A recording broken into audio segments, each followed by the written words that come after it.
बालेश्वर जिल्लार बन्या परिस्थिति अत्यंत संगीन। 12 दिन धरी बन्या घेर भितर वर्षार घेर भितर लोक अच्छा।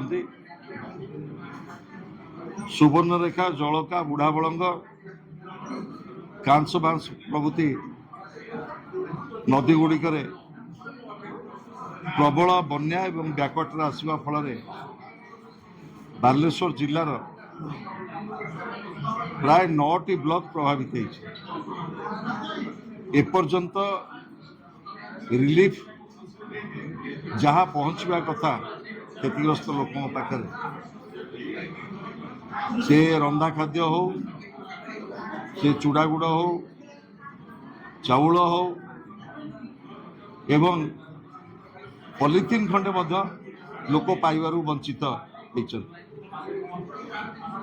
एवं विशेषकर बालेश्वर चाषीकूल अत्यंत उद्वेगर कथा। दी थर चलित बन्या पूर्वर एवं बन्या छाड़ीगला मझिरे जो तली पकईथिले फसलर एवं जो रोई थिले ता संपूर्ण भाव में नष्ट हो जाए। मु दाबी करुच्ची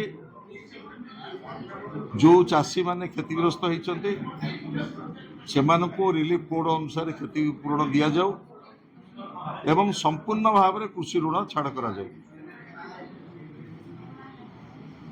एवं आउ गोटे कथा मु अनुभव कली जेते रिवर सिस्टम बैकवाटर रही प्राय 8-10 फुट एलआई पॉइंट, अंगनवाड़ी केंद्र, स्कूल एवं अत्यावश्यक आरडी रोड हो, इरिगेशन एम्बांकमेंट हो प्राय 10 फुट 12 फुट पानी घेर भितर अच्छे। तुरंत गोटे लॉन्ग टर्म एक्शन प्लान सरकार करंतु। जेहेतु जिला प्रशासन संपूर्ण विफल होईची, मोर दाबी रहिबो माननीय मुख्यमंत्री तुरंत बालेश्वर जिलार ये क्षयक्षति निजे आकलन करंतु। बन्या प्रपीड़ितों को किभली भाव में सहायता पहुँचो से पदक्षेप नियंतु एवं दीर्घकालीन योजना बालेश्वर पे प्रस्तुत हो।